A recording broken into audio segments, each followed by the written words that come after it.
मैं होर थाओ नाही, जिस पह करो बेनंती।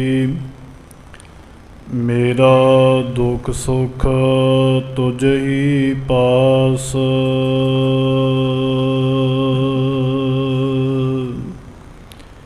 कहा बुध प्रभ तुच्छ हमारी।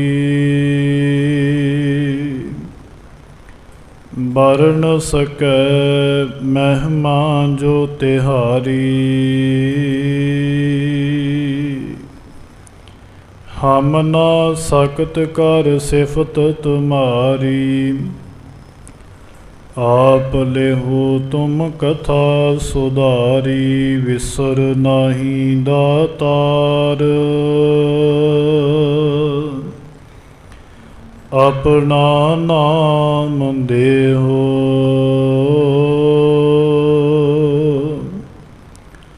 गुण गावा दिन रात। नानक चाओ एहो गुण गावा दिन रात। नानक चाओ एहो। वाहिगुरु जी का खालसा, वाहिगुरु जी की फतेह। चावर छतर तख्त सिंहासन के मालिक, गुरता गद्दी ते सुभाएमान। राजान राज पानान पान, देवान देव। उपमा महान जियों के मालिक, शहनशाह पिता वाली कुल आलम। सर्ब कायनात सृष्टि दे रचनायक, दसां ही पातशाहियां दे आत्मक स्वरूप धन सतगुरु श्री गुरु गुरु ग्रंथ साहिब जी महाराज, जिन्हां दी अपार बख्शिश रहमत हुई है। उठ फरीदा उज्जो साज, सुबह निवाज गुजार। आप सरबत संगतां सतगुरु जी दी अपार बख्शिश रहमत दे सदका अमृत वेले दी हाजरी भर रहे हो। वड भागे हो जिन्हां दे उपर सतगुरु जियां ने कृपा रहमत करके ये अमुली दात बख्शिश कीती है। आप सरबत संगतां ने बाबा जियां दी रसना पासों अस्सू महीने का मूल पाठ सरवण किया है। सतगुरु जियां दी कृपा रहमत सदका भादरों का महीना बतीत होया और रहमत का सदका ही अस्सू महीने की अज प्रारंभता है। सतगुरु जियां ने कृपा रहमत करके ये उपदेश सानू बख्शिश किया है। आओ कुछ समा जुड़ मिल करके मन चित बिरतियां नू एकाग्र करके इस महीने का पावन उपदेश सतगुरु जियां दे चरना पासों सरवण करिए और इस महीने के उपदेश नू हिरदे अंदर वसा करके सुख प्राप्त करन दा यतन करिए। असली सुख जदों गुरु का उपदेश हिरदे अंदर वसदा है ना साध संगत जी, उस वेले प्राप्त हुंदा है। आओ कोई भी रसना वांझी ना रहे, प्रेम दे विच भेज करके हाजरी लगवावो। आखो जी सतनाम श्री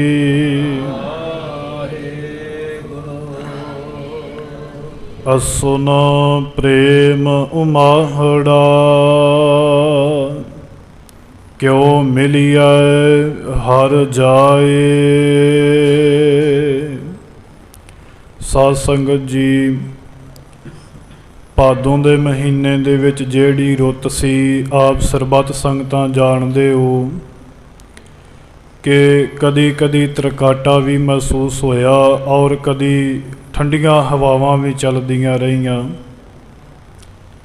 ਔਰ ਅੱਸੂ ਦੇ ਮਹੀਨੇ ਦੇ ਵਿੱਚ ਜਿਹੜੀ ਰੁੱਤ ਹੈ, ਉਹ ਆਪ ਸਰਬੱਤ ਸੰਗਤਾਂ ਜਾਣੂ ਹੋ ਕਿ ਹੁਣ ਗਰਮੀ ਜਿਹੜੀ ਹੈ ਨਾ, ਉਹ ਦੂਰ ਜਾ ਰਹੀ ਹੈ।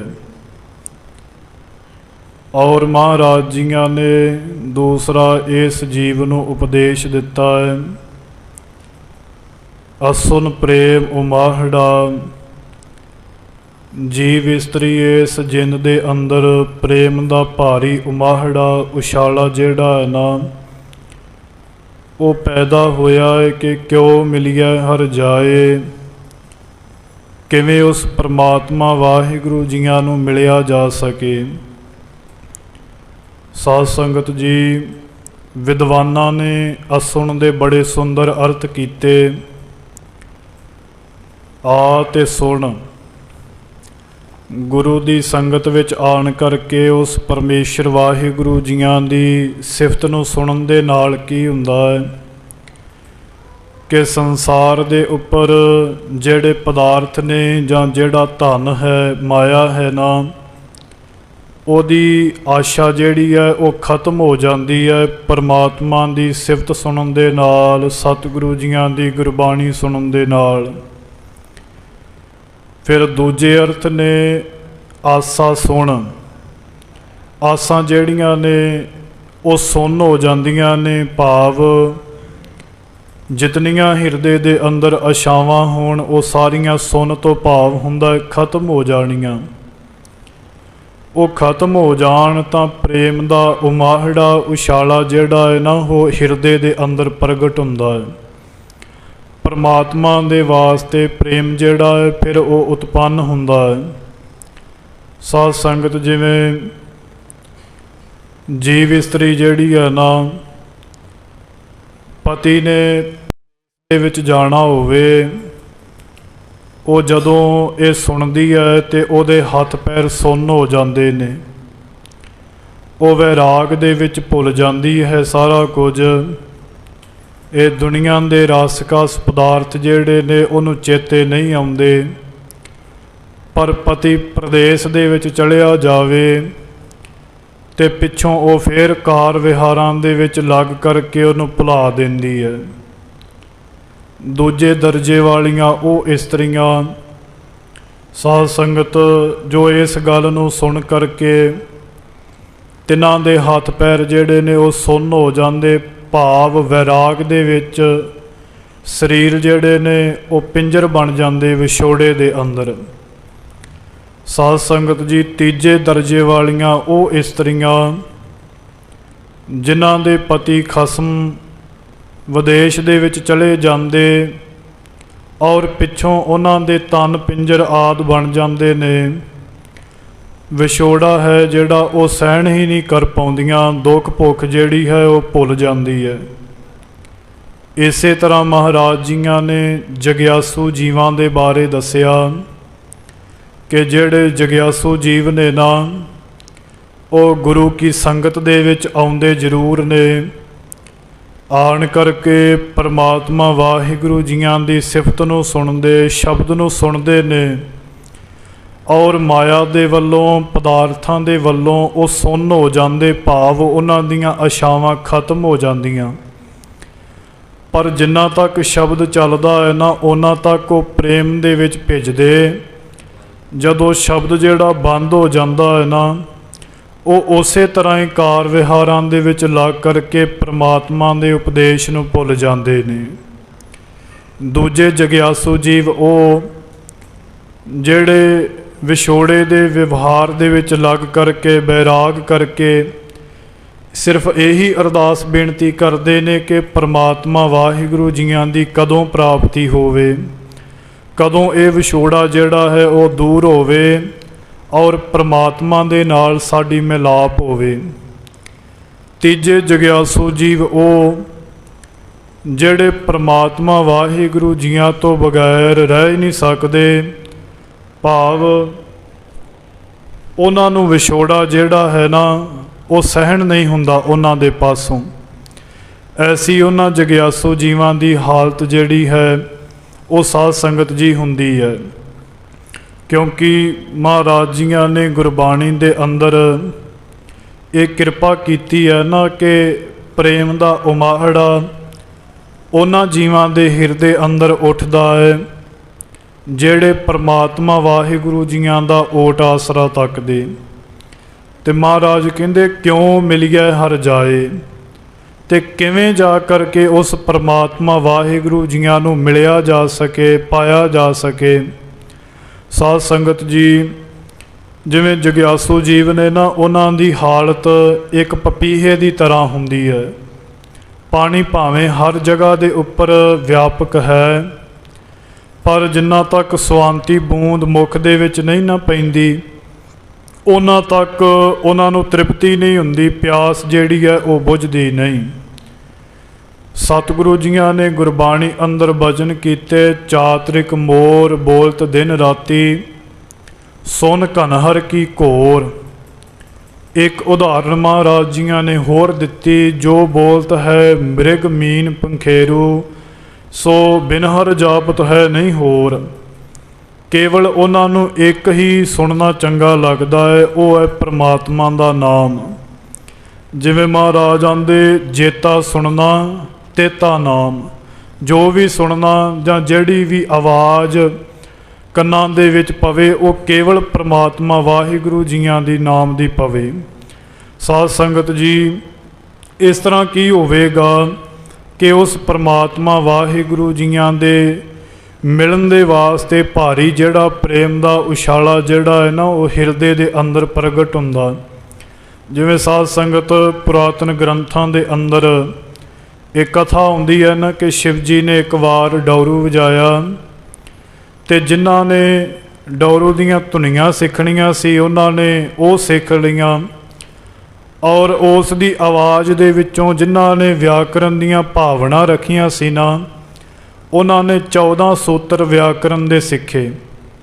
ਪਹਿਲਾਂ ਵੀ ਇਹ ਕਥਾ ਸ਼ਾਇਦ ਆਪ ਜੀਆਂ ਨੇ ਸੁਣੀ ਹੋਵੇਗੀ ਕਿ ਜਿਵੇਂ ਅੰਮ੍ਰਿਤ ਵੇਲੇ ਤਿੱਤਰ ਬੋਲਿਆ, ਇੱਕ ਬਾਣੀਆਂ ਜਿਹੜਾ ਹੈ ਨਾ ਉਹ ਸੌਦਾ ਵੇਚ ਰਿਹਾ ਸੀ। ਜਦੋਂ ਕਿਸੇ ਨੇ ਆਵਾਜ਼ ਲਗਾ ਕਰਕੇ ਪੁੱਛਿਆ ਕਿ ਭਾਈ ਇਹ ਤਿੱਤਰ ਕੀ ਬੋਲਦਾ ਹੈ, ਉਹ ਕਹਿੰਦਾ ਇਹ ਲੂਣ ਅਦਰਕ ਤੇ ਮਿਰਚਾਂ ਜਿਹੜਾ ਹੈ ਉਹ ਬੋਲਦਾ ਹੈ। ਤਿੱਤਰ ਦੀ ਆਵਾਜ਼ ਇੱਕ ਹੈ, ਧੁਨੀ ਇੱਕ ਹੈ। ਜਦੋਂ ਅਗਾਂਹ ਜਾ ਕਰਕੇ ਅਖਾੜੇ ਦੇ ਵਿੱਚ ਗਿਆ ਔਰ ਪਹਿਲਵਾਨ ਨੂੰ ਪੁੱਛਿਆ ਕਿ ਤਿੱਤਰ ਕੀ ਬੋਲਦਾ ਹੈ, ਉਹ ਪਹਿਲਵਾਨ ਕਹਿੰਦਾ ਤਿੱਤਰ ਬੋਲਦਾ ਹੈ ਖਾ ਘਿਓ ਕਰ ਕਸਰਤ, ਕਿਉਂਕਿ ਉਹ ਆਪ ਕਸਰਤ ਕਰ ਰਿਹਾ ਸੀ। ਫਿਰ ਪ੍ਰੇਮ ਵਾਲਾ ਸਾਧੂ ਮਿਲਿਆ ਜਿਹੜਾ ਪਰਮਾਤਮਾ ਵਾਹਿਗੁਰੂ ਜੀਆਂ ਦੀ ਪ੍ਰੀਤ ਦੇ ਵਿੱਚ ਭਿੱਜਾ ਸੀ। ਉਹਨੂੰ ਪੁੱਛਿਆ ਕਿ ਭਾਈ ਇਹ ਤਿੱਤਰ ਕੀ ਬੋਲਦਾ ਹੈ, ਉਹ ਕਹਿੰਦਾ ਸੁਭਾਨ ਤੇਰੀ ਕੁਦਰਤ। ਉਸ ਨੇ ਪਰਮਾਤਮਾ ਦੀ ਵਡਿਆਈ ਕੀਤੀ। ਸੋ ਭਾਵ ਇਹ ਹੈ ਕਿ ਆਵਾਜ਼ ਤਾਂ ਤਿੱਤਰ ਦੀ ਇੱਕ ਸੀ, ਪਰ ਉਸ ਤੋਂ ਧੁਨੀਆਂ ਜਿਹੜੀਆਂ ਉਹ ਵੱਖਰੀਆਂ ਵੱਖਰੀਆਂ ਸਭ ਨੇ ਕੱਢ ਲਈਆਂ।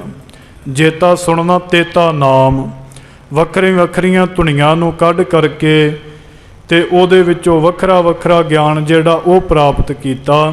ਮਹਾਰਾਜ ਕਹਿੰਦੇ ਮਨ ਤਨ ਪਿਆਸ ਦਰਸ਼ਨ ਘਣੀ, ਕੋਈ ਆਣ ਮਿਲਾਵੇ ਮਾਏ। ਮਨ ਅੰਦਰ ਤਨ ਅੰਦਰ ਹੁਣ ਦਰਸ਼ਨਾਂ ਦੀ ਪਿਆਸ ਲੱਗੀ ਹੈ। ਕੋਈ ਪਰਮਾਤਮਾ ਦਾ ਹਰੀ ਜਨ ਤਤ ਬੇਤਾ ਸੰਤ ਜਨ ਸਾਧ ਜਨ ਕੋਈ ਆਣ ਕਰਕੇ ਸਾਨੂੰ ਉਸ ਪਰਮਾਤਮਾ ਵਾਹਿਗੁਰੂ ਜੀਆਂ ਦੇ ਨਾਲ ਮਿਲਾਵੇ। ਸਾਧ ਸੰਗਤ ਜੀ, ਗੁਰਬਾਣੀ ਆਪਾਂ ਸਾਰੇ ਪੜ੍ਹਦੇ ਹਾਂ, ਜਿਨ੍ਹਾਂ ਦੇ ਹਿਰਦੇ ਅੰਦਰ ਪਿਆਸ ਲੱਗਦੀ ਹੈ ਨਾ ਪਰਮਾਤਮਾ ਦੇ ਦਰਸ਼ਨਾਂ ਦੀ, ਉਹ ਇਹੀ ਅਰਦਾਸਾਂ ਕਰਦੇ, ਦਰਸ਼ ਤੇਰੇ ਕੀ ਪਿਆਸ ਮਨ ਲਾਗੀ। ਤੇਰੇ ਸਤਿਗੁਰੂ ਦਰਸ਼ਨਾਂ ਦੀ ਸਾਨੂੰ ਪਿਆਸ ਲੱਗੀ ਹੈ। ਤੇ ਫਿਰ ਕੀ ਹੈ, ਦਰਸ਼ਨ ਦੇਖ ਜੀਵਾਂ ਗੁਰ ਤੇਰਾ, ਪੂਰਨ ਕਰਮ ਹੋਏ ਪ੍ਰਭ ਮੇਰਾ। ਐਸੀ ਜਗਿਆਸੂ ਜੀਵ ਦੀ ਹਾਲਤ ਬਣਦੀ ਹੈ ਕਿ ਪਰਮਾਤਮਾ ਵਾਹਿਗੁਰੂ ਜੀਆਂ ਦੇ ਦਰਸ਼ਨਾਂ ਦੇ ਵਿੱਚੋਂ ਹੀ ਉਹਨੂੰ ਜੀਵਨ ਜਿਹੜਾ ਉਹ ਪ੍ਰਾਪਤ ਹੁੰਦਾ ਹੈ। ਮਨ ਦੇ ਅੰਦਰ ਔਰ ਤਨ ਦੇ ਅੰਦਰ ਵੀ ਪਿਆਸ ਜਿਹੜੀ ਹੈ ਨਾ ਉਹ ਦਰਸ਼ਨਾਂ ਦੀ ਲੱਗੀ ਹੈ ਕਿ ਕੋਈ ਪਰਮਾਤਮਾ ਦਾ ਪਿਆਰਾ ਹੈ ਮਾਏ ਆਣ ਕਰਕੇ ਸਾਨੂੰ ਪਰਮਾਤਮਾ ਦੇ ਨਾਲ ਮਿਲਾ ਦੇ। ਸਾਧ ਸੰਗਤ ਮਹਾਰਾਜ ਕਹਿੰਦੇ ਸੰਤ ਸਹਾਈ ਪ੍ਰੇਮ ਕੇ ਹਉ ਤਿਨ ਕੈ ਲਾਗਾ ਪਾਏ। ਸੰਤ ਜਿਹੜੇ ਨੇ ਸਹਾਇਤਾ ਕਰਦੇ ਨੇ ਪ੍ਰੇਮ ਲਾਉਣ ਦੇ ਵਿੱਚ, ਵਾਹਿਗੁਰੂ ਜੀਆਂ ਨੂੰ ਮਿਲਾਉਣ ਦੇ ਵਾਸਤੇ ਉਹ ਸਹਾਇਤਾ ਕਰਦੇ ਨੇ। ਕਿਉਂਕਿ ਸਾਧ ਕੀ ਟਹਿਲ ਸਾਧ ਸੰਗ ਹੇਤ, ਪਰਮਾਤਮਾ ਵਾਹਿਗੁਰੂ ਜੀਆਂ ਦੇ ਪਿਆਰਿਆਂ ਦੀ ਸੰਗਤ ਜਿਹੜੀ ਹੈ ਨਾ, ਉਹਨਾਂ ਦੇ ਵਿੱਚੋਂ ਪ੍ਰੀਤ ਜਿਹੜੀ ਹੈ ਉਤਪੰਨ ਹੁੰਦੀ ਹੈ, ਪ੍ਰੇਮ ਜਿਹੜਾ ਉਹ ਵੱਧਦਾ ਹੈ। ਸਾਧ ਸੰਗਤ ਜੀ, ਜੇਕਰ ਕੋਈ ਪੁੱਛੇ ਕਿ ਸਾਧ ਸੰਗਤ ਦੀ ਕਿਉਂ ਲੋੜ ਹੈ, ਸਾਧ ਸੰਗਤ ਕਿਉਂ ਕਰਨੀ ਚਾਹੀਦੀ ਹੈ, ਕਿ ਇਹਦੀ ਬਹੁਤ ਜ਼ਿਆਦਾ ਜ਼ਰੂਰਤ ਹੈ, ਉਹਦਾ ਜਵਾਬ ਇਹ ਹੋਵੇਗਾ ਕਿ ਜਿਵੇਂ ਨਦੀ ਦੇ ਕਿਨਾਰੇ ਸਾਧ ਸੰਗਤ ਜੀ ਰੁੱਖ ਖਲੋਤਾ ਹੈ ਨਾ, ਉਹਨੂੰ ਪਾਣੀ ਦੀ ਲੋੜ ਨਹੀਂ ਕਿਉਂਕਿ ਉਹ ਨਦੀ ਦੇ ਕੰਢੇ ਦੇ ਉੱਪਰ ਹੈ, ਪਰ ਉਹਨੂੰ ਵਰਖਾ ਦੀ ਲੋੜ ਹੈ ਕਿਉਂਕਿ ਜਦੋਂ ਹਨੇਰ ਆਦਿਕ ਚੱਲਦੇ ਨੇ ਨਾ, ਜਿਹੜੀ ਧੂੜ ਹੈ ਉਹਦੇ ਪੱਤਿਆਂ ਦੇ ਉੱਪਰ ਪੈਂਦੀ ਹੈ, ਜਾਲਾ ਜਿਹੜਾ ਉਹਦੇ ਪੱਤਿਆਂ ਦੇ ਉੱਪਰ ਜੰਮ ਜਾਂਦਾ ਹੈ, ਅਤੇ ਜੇਕਰ ਵਰਖਾ ਨਾ ਪਵੇ ਉਹ ਜਾਲਾ ਜਿਹੜਾ ਉਸੇ ਤਰ੍ਹਾਂ ਜੰਮੇਗਾ ਔਰ ਉਹਦਾ ਰੰਗ ਜਿਹੜਾ ਹੈ ਨਾ ਸਾਧ ਸੰਗਤ ਉਹ ਫਿੱਕਾ ਪੈ ਜਾਵੇਗਾ, ਉਹਦੀ ਹਾਲਤ ਜਿਹੜੀ ਹੈ ਉਹ ਖਰਾਬ ਹੋ ਜਾਵੇਗੀ। ਇਸੇ ਤਰ੍ਹਾਂ ਪ੍ਰਮਾਤਮਾ ਦੇ ਜਿਹੜੇ ਪਿਆਰੇ ਨੇ, ਪ੍ਰਮਾਤਮਾ ਵਾਹਿਗੁਰੂ ਜੀਆਂ ਨੂੰ ਪ੍ਰੀਤ ਕਰਨ ਵਾਲੇ, ਭਾਵੇਂ ਉਹਨਾਂ ਨੂੰ ਹੋਰ ਗੁਰੂ ਦੇ ਉਪਦੇਸ਼ ਦੀ ਲੋੜ ਨਹੀਂ ਹੁੰਦੀ, ਪਰ ਸਾਧ ਸੰਗਤ ਵਰਖਾ ਦੀ ਲੋੜ ਜਿਹੜੀ ਹੈ ਨਾ ਉਹ ਜ਼ਰੂਰ ਹੁੰਦੀ ਹੈ। ਕਿਉਂਕਿ ਸਾਧ ਸੰਗਤ ਦੇ ਵਿੱਚ ਆਣ ਕਰਕੇ ਹਉਮੈ ਜਿਹੜੀ ਹੈ ਨਾ ਮਨੁੱਖ ਉਹਨੂੰ ਧੋਂਦਾ ਹੈ, ਉਸ ਮੈਲ ਨੂੰ ਧੋ ਕਰਕੇ ਸਾਧ ਸੰਗਤ ਦੇ ਵਿੱਚ ਆਣ ਕਰਕੇ ਆਪਾ ਭਾਵ ਗਵਾ ਕਰਕੇ ਪ੍ਰਮਾਤਮਾ ਦੇ ਨਾਲ ਪ੍ਰੇਮ ਕਰਦਾ। ਸੰਤ ਸਹਾਈ ਪ੍ਰੇਮ ਕੇ, ਹੁਣ ਇੱਥੇ ਸੰਤ ਕੌਣ ਨੇ ਸਾਧ ਸੰਗਤ ਜੀ? ਸੰਤ ਹੈ ਉਹ ਗੁਰੂ ਪ੍ਰਮਾਤਮਾ ਵਾਹਿਗੁਰੂ ਪਰਮੇਸ਼ਰ, ਜਿਹਦਾ ਸ ਅੰਤ ਭਾਵ, ਜਿਸ ਦਾ ਅੰਤ ਨਹੀਂ ਪਾਇਆ ਜਾ ਸਕਦਾ, ਜਿਸ ਦਾ ਕੋਈ ਵੀ ਅੰਤ ਨਹੀਂ। ਅਤੇ ਦੂਜਾ ਅਰਥ ਸੰਤ ਪਰਮਾਤਮਾ ਵਾਹਿਗੁਰੂ ਜੀਆਂ ਦੇ ਪਿਆਰੇ, ਜਿਹੜੇ ਪਰਮਾਤਮਾ ਦੇ ਨਾਲ ਇਕਮਿਕ ਹੋ ਗਏ, ਜਿਨ੍ਹਾਂ ਅੰਦਰ ਔਰ ਪਰਮਾਤਮਾ ਦੇ ਅੰਦਰ ਕਿਸੇ ਵੀ ਪ੍ਰਕਾਰ ਦੀ ਕੋਈ ਭਿੰਨਤਾ ਨਹੀਂ। ਸਾਧ ਸੰਗਤ ਜੀ, ਸੰਤ ਦੀ ਉਦਾਹਰਣ ਬੜੀ ਸੁੰਦਰ ਮਹਾਰਾਜ ਜੀਆਂ ਨੇ ਗੁਰਬਾਣੀ ਦੇ ਅੰਦਰ ਦਿੱਤੀ। ਮਹਾਰਾਜ ਕਹਿੰਦੇ ਜਿਨ੍ਹਾਂ ਸਾਸ ਗਿਰਾਸ ਨਾ ਵਿਸਰੈ, ਹਰ ਨਾਮਾ ਮਨ ਮੰਤ, ਧਨ ਸੇ ਨਾਨਕਾ ਪੂਰਨ ਸੋਈ ਸੰਤ। ਅਸਲੀ ਸੰਤ ਉਹ ਹੈ ਜਿਹਨੂੰ ਪ੍ਰਮਾਤਮਾ ਵਾਹਿਗੁਰੂ ਜੀਆਂ ਦਾ ਨਾਮ ਸਾਸ ਗਰਾਸ ਹੈ, ਜਿਹਨੂੰ ਸਾਸ ਗਰਾਸ ਜਿਹੜਾ ਜਪਦਾ ਹੈ ਉਹ ਅਸਲ ਰੂਪ ਦੇ ਉੱਪਰ ਸੰਤ ਹੈ।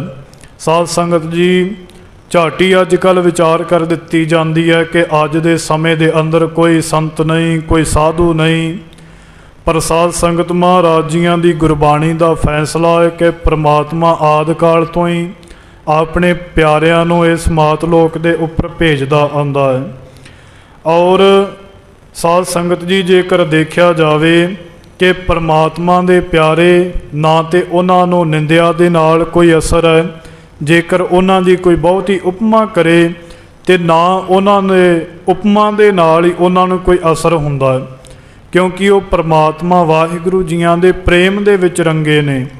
ਹਾਂ, ਇਹ ਗੱਲ ਸੱਚ ਹੈ ਕਿ ਹੈਣ ਵਿਰਲੇ ਨਾ ਹੀ ਘਣੇ, ਫੈਲ ਫੱਕੜ ਸੰਸਾਰ, ਹੈਗੇ ਨੇ ਪਰ ਹੈ ਬਹੁਤ ਵਿਰਲੇ ਨੇ। ਉਹਨਾਂ ਦੀ ਪਛਾਣ ਜਿਹੜੀ ਹੈ ਉਹ ਗੁਰੂ ਕਾ ਪਿਆਰਾ ਗੁਰਬਾਣੀ ਪੜ੍ਹਨ ਵਾਲਾ ਹੀ ਕਰ ਸਕਦਾ ਹੈ ਕਿ ਇਹ ਅਸਲੀ ਹੈ ਕਿ ਜਾਂ ਨਕਲੀ ਹੈ, ਕਿਉਂਕਿ ਜਦੋਂ ਕੋਈ ਅਸਲ ਚੀਜ਼ ਆਵੇ ਨਾ, ਉਹਦੀ ਨਕਲ ਜਿਹੜੀ ਹੈ ਉਹ ਨਾਲ ਹੀ ਆ ਜਾਂਦੀ ਹੈ। ਇਸ ਕਰਕੇ ਗੁਰੂ ਦੀ ਗੁਰਬਾਣੀ ਤੇ ਇਹ ਕਹਿੰਦੀ ਹੈ ਜਿਨ੍ਹਾਂ ਦਸੰਦੜਿਆਂ ਦੁਰਮਤ ਵੰਝੈ, ਜਿਨ੍ਹਾਂ ਦੀ ਸੰਗਤ ਕਰਦਿਆਂ ਹੀ ਭੈੜੀ ਮੱਤ, ਖੋਟੀ ਮੱਤ ਜਿਹੜੀ ਹੈ ਨਾ ਉਹ ਦੂਰ ਹੋ ਜਾਵੇ, ਐਸੇ ਪ੍ਰਮਾਤਮਾ ਦੇ ਪਿਆਰੇ ਨੇ, ਪਰ ਉਹ ਹੈ ਬਹੁਤ ਵਿਰਲੇ। ਸਾਧ ਸੰਗਤ ਜੀ, ਭਾਈ ਗੁਰਦਾਸ ਜੀ ਕਹਿੰਦੇ ਜਿਹੜੇ ਸੰਤ ਨੇ, ਸਾਧ ਨੇ, ਮਹਾਤਮਾ ਨੇ ਨਾ, ਉਹਨਾਂ ਦੀ ਬੜੀ ਘਾਲ ਹੁੰਦੀ ਹੈ, ਫਿਰ ਜਾ ਕਰ ਕੇ ਇਹ ਪਦਵੀ ਜਿਹੜੀ ਹੈ ਨਾ ਉਹ ਹਾਸਲ ਹੁੰਦੀ ਹੈ। ਭਾਈ ਗੁਰਦਾਸ ਜੀ ਕਹਿੰਦੇ ਜਿਵੇਂ ਇੱਕ ਤਿਲ ਹੈ ਨਾ ਸਾਧ ਸੰਗਤ ਜੀ, ਉਸ ਤਿਲ ਨੂੰ ਪਹਿਲਾਂ ਕਿਸਾਨ ਜਿਹੜਾ ਹੈ ਉਹ ਆਪਣੇ ਖੇਤ ਦੇ ਵਿੱਚ ਬੀਜਦਾ ਹੈ, ਪੱਕਣ ਸਮੇਂ ਤੱਕ ਉਹਨੂੰ ਪੱਕ ਕਰਕੇ ਫਿਰ ਉਹਨੂੰ ਵੱਢਿਆ ਜਾਂਦਾ ਹੈ, ਵੱਢ ਕਰਕੇ ਉਹਨੂੰ ਝਾੜਿਆ ਜਾਂਦਾ, ਕੁੱਟਿਆ ਜਾਂਦਾ, ਫਿਰ ਉਹਨੂੰ ਸੁਕਾਇਆ ਜਾਂਦਾ, ਸੁਕਾ ਕਰਕੇ ਫਿਰ ਉਹਨੂੰ ਕੋਲੂ ਦੇ ਵਿੱਚ ਪੀੜ ਕਰਕੇ ਤੇ ਫਿਰ ਉਹਦਾ ਤੇਲ ਨਿਕਲਦਾ। ਸਾਧ ਸੰਗਤ ਜੀ, ਇੰਨੀ ਮੁਸ਼ੱਕਤ ਜਿਹੜੀ ਹੈ ਉਸ ਤੇਲ ਨੂੰ ਸਹਿਣੀ ਪੈਂਦੀ ਹੈ। ਜੈਸੇ ਤਿਲ ਪੀੜ ਤੇਲ ਕਾਢੀਐ ਕਸ਼ਟ ਪੈ, ਕਹਿੰਦੇ ਜਿਵੇਂ ਇੱਕ ਤਿਲ ਜਿਹੜਾ ਹੈ ਨਾ ਉਹਦਾ ਤੇਲ ਬੜੀ ਕਸ਼ਟ ਦੇ ਨਾਲ ਕੱਢਿਆ ਜਾਂਦਾ ਹੈ। ਜੈਸੇ ਤਿਲ ਪੀੜ ਤੇਲ ਕਾਢੀਐ ਕਸ਼ਟ ਪੈ, ਤਾਹੀਂ ਤੇ ਹੋਏ ਕਰਤ ਦੀਪਕ ਉਜਿਆਰੋ ਜੀ। ਕਹਿੰਦੇ ਫਿਰ ਉਹ ਜਾ ਕਰਕੇ ਦੀਵੇ ਦੇ ਵਿੱਚ ਪੈ ਕਰਕੇ ਔਰ ਫਿਰ ਉਜਾਰਾ ਚਾਨਣਾ ਕਰਦਾ ਹੈ। ਕਹਿੰਦੇ ਤੈਸੇ ਦੁਖ ਭੂਖ ਸੁਖ ਸਾਧਨਾ ਕਰਤ ਸਾਧ ਭਏ। ਕਹਿੰਦੇ ਇਵੇਂ ਹੀ ਦੁੱਖ ਸਹਿਣ ਕਰਕੇ, ਭੁੱਖ ਸਹਿਣ ਕਰਕੇ, ਪਰਮਾਤਮਾ ਦੇ ਭਾਣੇ ਦੇ ਅੰਦਰ ਰਹਿ ਕਰਕੇ ਤੈਸੇ ਦੁਖ ਭੂਖ ਸੁਖ ਸਾਧਨਾ ਕਰਤ ਸਾਧ ਭਏ, ਤਾਂ ਹੀ ਤੇ ਜਗਤ ਕੋ ਕਰਤ ਨਿਸਤਾਰੋ ਜੀ। ਕਹਿੰਦੇ ਫਿਰ ਉਹ ਜਾ ਕਰਕੇ ਜਿਹਨੇ ਆਪਣੇ ਮਨ ਨੂੰ ਸਾਧਿਆ ਹੈ ਨਾ, ਉਹ ਸਾਧ ਬਣਦਾ ਹੈ, ਉਹ ਸੰਤ ਬਣਦਾ ਹੈ। ਫਿਰ ਉਹਦੇ ਅੰਦਰ ਇਤਨਾ ਵੱਡਾ ਗੁਣ ਆਉਂਦਾ ਹੈ ਕਿ ਉਹ ਜਗਤ ਦਾ ਨਿਸਤਾਰ ਵੀ ਕਰ ਦਿੰਦਾ। ਜੇ ਉਹ ਚਾਹੇ ਉਹ ਜਗਤ ਦਾ ਨਿਸਤਾਰ ਕਰ ਸਕਦਾ ਹੈ। ਮਹਾਰਾਜ ਗੁਰੂ ਅਰਜਨ ਦੇਵ ਸਾਹਿਬ ਮਹਾਰਾਜ ਕਹਿੰਦੇ ਸੰਤ ਸਹਾਈ ਪ੍ਰੇਮ ਕੇ, ਜਿਹੜੇ ਪਰਮਾਤਮਾ ਦੇ ਪਿਆਰੇ, ਪਰਮਾਤਮਾ ਦੇ ਨਾਲ ਪ੍ਰੇਮ ਲਾਉਣ ਵਿੱਚ ਸਹਾਇਤਾ ਕਰਦੇ ਨੇ ਨਾ, ਹਉ ਤਿਨਕੈ ਲਾਗਾਂ ਪਾਏ, ਉਹਨਾਂ ਦੇ ਚਰਨਾਂ ਦੇ ਨਾਲ ਲੱਗਣਾ ਚਾਹੀਦਾ ਹੈ। ਵਿਣ ਪ੍ਰਭ ਕਿਉਂ ਸੁਖ ਪਾਈਐ, ਦੂਜੀ ਨਾਹੀ ਜਾਏ। ਪਰਮਾਤਮਾ ਵਾਹਿਗੁਰੂ ਜੀਆਂ ਤੋਂ ਬਿਨਾਂ ਹੋਰ ਕਿਤੇੋਂ ਵੀ ਸੁੱਖ ਜਿਹੜਾ ਹੈ ਉਹ ਪ੍ਰਾਪਤ ਨਹੀਂ ਹੁੰਦਾ। ਦੂਜੀ ਨਾ ਹੀ ਜਾਏ, ਕੋਈ ਐਸੀ ਥਾਂ ਹੀ ਨਹੀਂ ਜਿੱਥੋਂ ਪਰਮਾਤਮਾ ਵਾਹਿਗੁਰੂ ਜੀਆਂ ਵਰਗਾ ਸੁੱਖ ਜਿਹੜਾ ਹੈ ਕੋਈ ਦੇ ਸਕੇ। ਸਾਧ ਸੰਗਤ ਜੀ, ਪਰਮਾਤਮਾ ਦੇ ਤਾਂ ਕੋਈ ਸ਼ਰੀਕ ਹੀ ਨਹੀਂ। ਦੂਜਾ ਹੋਏ ਸੋ ਅਵਰੋ ਕਹੀਏ, ਮਹਾਰਾਜ ਕਹਿੰਦੇ ਕੋਈ ਹੋਰ ਹੋਵੇ ਤੇ ਉਹਨੂੰ ਆਖੀਏ ਨਾ। ਜਦੋਂ ਕੋਈ ਹੈ ਹੀ ਨਹੀਂ ਪਰਮਾਤਮਾ ਤੋਂ ਬਿਨਾਂ, ਤੇ ਫਿਰ ਵਿਣ ਪ੍ਰਭ ਕਿਉਂ ਸੁਖ ਪਾਈਏ। ਪਰਮਾਤਮਾ ਵਾਹਿਗੁਰੂ ਜੀਆਂ ਦੇ ਨਾਮ ਤੋਂ ਬਿਨਾਂ ਕਿਵੇਂ ਸਾਧ ਸੰਗਤ ਜੀ ਸੁਖ ਪ੍ਰਾਪਤ ਹੋਵੇਗਾ? ਕਦਾਚਿਤ ਵੀ ਨਹੀਂ। ਮਹਾਰਾਜ ਗੁਰਬਾਣੀ ਦੇ ਅੰਦਰ ਕਹਿੰਦੇ ਨਾ ਤੇ ਪਰਮਾਤਮਾ ਤੋਂ ਬਿਨਾਂ ਰਸਤਾ ਪ੍ਰਾਪਤ ਹੁੰਦਾ ਹੈ, ਨਾ ਪਰਮਾਤਮਾ ਤੋਂ ਬਿਨਾਂ ਸੁਖ ਪ੍ਰਾਪਤ ਹੁੰਦਾ ਹੈ।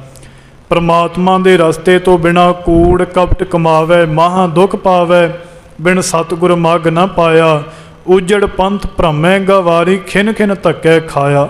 ਪਰਮਾਤਮਾ ਤੋਂ ਬਿਨਾਂ ਤੇ ਗੁਰੂ ਤੋਂ ਬਿਨਾਂ ਐਸੀ ਹਾਲਤ ਹੈ ਸਾਧ ਸੰਗਤ ਜੀ। ਮਹਾਰਾਜ ਕਹਿੰਦੇ ਨਾ, ਸੁਖ ਨਾਹੀ ਬਹੁਤੇ ਧਨ ਖਾਟੈ, ਸੁਖ ਨਾਹੀ ਪੇਖੇ ਨਿਰਤ ਨਾਟੇ, ਸੁਖ ਨਾਹੀ ਬਹੁ ਦੇਸ ਕਮਾਏ, ਤੇ ਸਰਬ ਸੁਖਾ ਹਰ ਹਰ ਗੁਣ ਗਾਏ। ਸੁਖ ਤੇ ਪਰਮਾਤਮਾ ਵਾਹਿਗੁਰੂ ਜੀਆਂ ਦੇ ਗੁਣ ਗਾਉਣ ਦੇ ਵਿੱਚ ਹੈ। ਸੁਖ ਜਿਹੜਾ ਹੈ ਪਰਮਾਤਮਾ ਵਾਹਿਗੁਰੂ ਜੀਆਂ ਦਾ ਨਾਮ ਜਪਣ ਦੇ ਵਿੱਚ ਹੈ।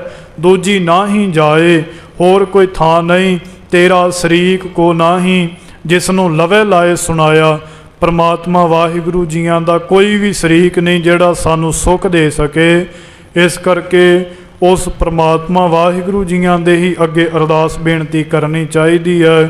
ਜਿਨੀ ਚਾਖਿਆ ਪ੍ਰੇਮ ਰਸ, ਸੇ ਤ੍ਰਿਪਤ ਰਹੇ ਅਗਾਏ। ਜਿਨ੍ਹਾਂ ਨੇ ਸਾਧ ਸੰਗਤ ਜੀ ਪ੍ਰੇਮ ਦਾ ਰਸ ਚੱਖਿਆ ਹੈ ਨਾ, ਅਸਲ ਰੂਪ ਦੇ ਵਿੱਚ ਉਹਨਾਂ ਦੀ ਤ੍ਰਿਪਤੀ ਹੋਈ ਹੈ। ਕਈ ਵਾਰ ਅਸੀਂ ਸਵਾਦਲਾ ਭੋਜਨ ਹੀ ਛਕ ਲਈਏ ਨਾ, ਤੇ ਕਹਿ ਦਈਦਾ ਹੈ ਕਿ ਬਹੁਤ ਆਨੰਦ ਆਇਆ, ਹੁਣ ਤੇ ਤ੍ਰਿਪਤੀ ਹੋ ਗਈ। ਪਰ ਸਾਧ ਸੰਗਤ ਜੀ ਨਹੀਂ। ਮਹਾਰਾਜ ਕਹਿੰਦੇ ਤ੍ਰਿਪਤ ਭਈ ਸੱਚ ਭੋਜਨ ਖਾਇਆ। ਜਦੋਂ ਸੱਚ ਰੂਪੀ ਨਾਮ ਦਾ ਭੋਜਨ ਜਿਹੜਾ ਹੈ ਨਾ ਉਹ ਛਕਾਂਗੇ ਨਾ, ਅਸਲ ਦੇ ਵਿੱਚ ਸਾਧ ਸੰਗਤ ਜੀ ਉਦੋਂ ਤ੍ਰਿਪਤੀ ਹੁੰਦੀ ਹੈ। ਪ੍ਰੇਮ ਦਾ ਰਸ ਜਿਨ੍ਹਾਂ ਨੂੰ ਆ ਗਿਆ, ਉਹਨਾਂ ਦੇ ਸਾਰੇ ਰਸ ਹੀ ਫਿਰ ਫਿੱਕੇ ਪੈ ਜਾਂਦੇ ਨੇ। ਸੇ ਤ੍ਰਿਪਤ ਰਹੇ ਅਗਾਏ, ਉਸ ਪਦਾਰਥ ਜਿਹੜੇ ਜਿਨ੍ਹਾਂ ਦੇ ਰਸ ਫਿੱਕੇ ਪੈ ਜਾਣ, ਪਰਮਾਤਮਾ ਦੇ ਨਾਮ ਦਾ ਰਸ ਆ ਜਾਵੇ, ਉਹ ਜੀਵ ਜਿਹੜੇ ਨੇ ਫਿਰ ਦੁਨੀਆ ਦੇ ਰਸਾਂ ਕਸਾਂ ਤੋਂ, ਪਦਾਰਥਾਂ ਤੋਂ ਸਾਧ ਸੰਗਤ ਜੀ ਤ੍ਰਿਪਤ ਹੋ ਜਾਂਦੇ। ਫਿਰ ਉਹਨਾਂ ਨੂੰ ਕੋਈ ਵੀ ਇਹਨਾਂ ਪਦਾਰਥਾਂ ਦੀ ਆਵਸ਼ਕਤਾ ਨਹੀਂ ਰਹਿੰਦੀ। ਮਹਾਰਾਜ ਕਹਿੰਦੇ ਜਦੋਂ ਐਸੀ ਹਾਲਤ ਬਣ ਜਾਵੇ, ਜਦੋਂ ਐਸੀ ਬਿਰਤੀ ਬਣ ਜਾਵੇ, ਫਿਰ ਕੀ ਕਰਨਾ ਚਾਹੀਦਾ ਹੈ? ਆਪ ਤਿਆਗ ਬਿਨਤੀ ਕਰਹਿ, ਲੇਹੋ ਪ੍ਰਭੂ ਲੜ ਲਾਏ।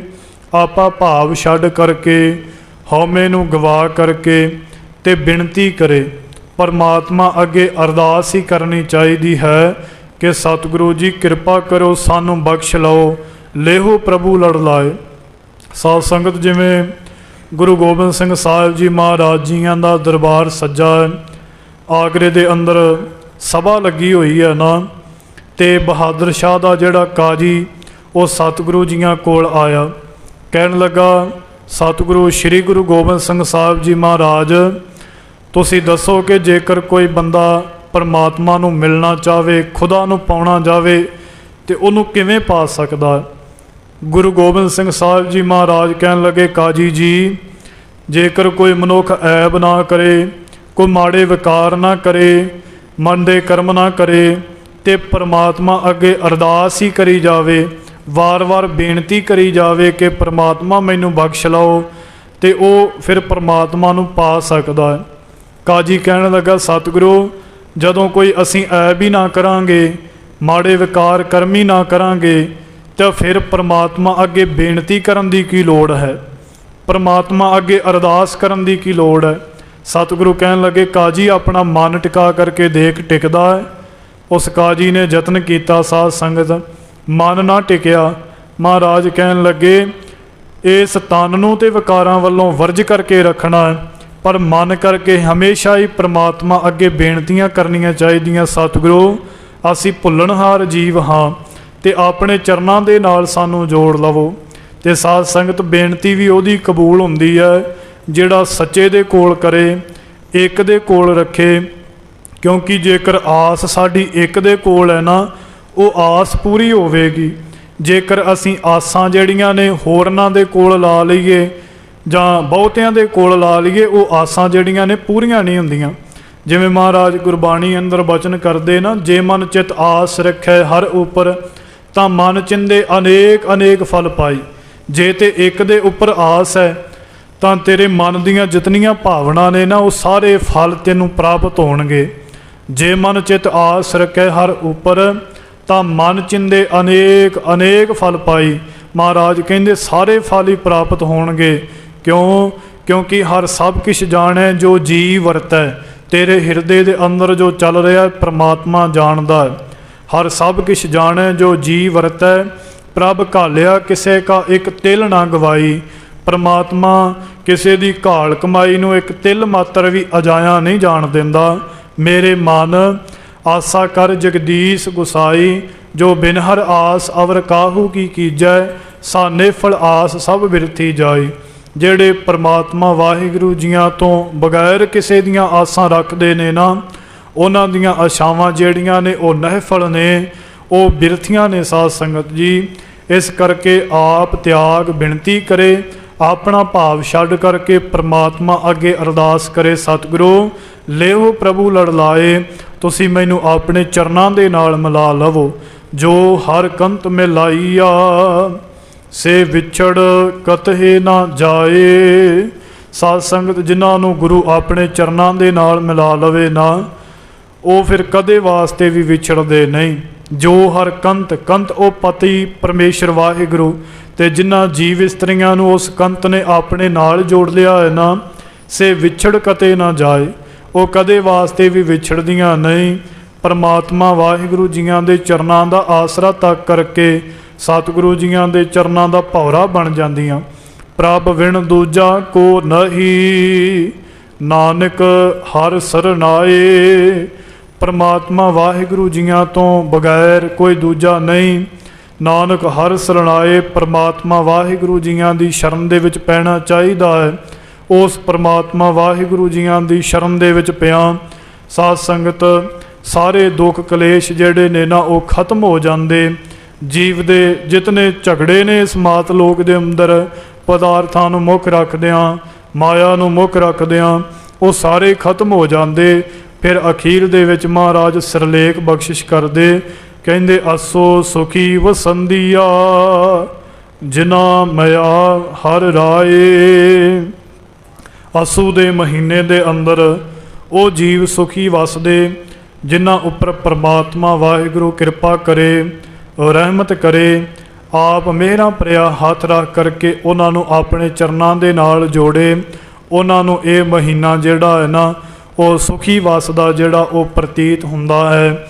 ਸਤਿਗੁਰੂ ਜੀ ਕਿਰਪਾ ਕਰਨ, ਬੜੀ ਵੱਡੀ ਸਤਿਗੁਰੂ ਜੀਆਂ ਨੇ ਅਪਾਰ ਕਿਰਪਾ ਕੀਤੀ ਹੈ, ਕਿਉਂਕਿ ਲੋਕ ਕਰਮ ਕਾਂਡਾਂ ਦੇ ਵਿੱਚ ਫਸਦੇ ਸਨ। ਸੰਕਰਾਂਤ ਨੂੰ ਮੁੱਖ ਰੱਖਦਿਆਂ ਹੋਇਆਂ ਪਰ ਮਹਾਰਾਜ ਜੀਆਂ ਨੇ ਹਰ ਇੱਕ ਮਹੀਨੇ ਦਾ ਉਪਦੇਸ਼ ਦੇ ਕਰਕੇ ਸਾਨੂੰ ਪਰਮਾਤਮਾ ਦੇ ਚਰਨਾਂ ਦੇ ਨਾਲ ਜੋੜਿਆ ਹੈ ਕਿ ਭਾਈ ਤੈਨੂੰ ਹੋਰ ਕਿਤੇ ਭਟਕਣ ਦੀ ਲੋੜ ਨਹੀਂ।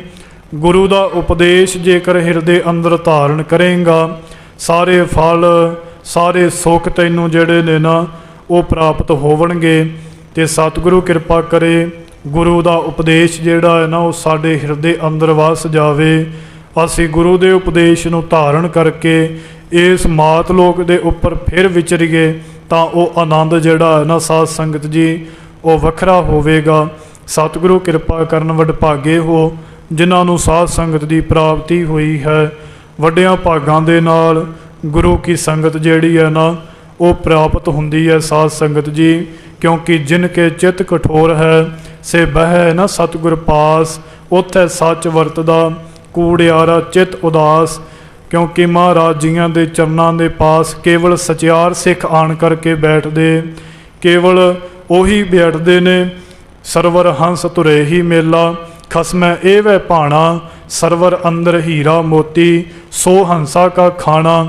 ਕਿਉਂਕਿ ਗੁਰੂ ਕੇ ਸਿੱਖ ਹੀ ਇਸ ਮਾਨ ਸਰੋਵਰ ਦੇ ਉੱਪਰ ਆਣ ਕਰਕੇ ਸ਼ਬਦ ਦੇ ਮੋਤੀ ਚੁਣਦੇ ਨੇ ਸਾਧ ਸੰਗਤ ਜੀ।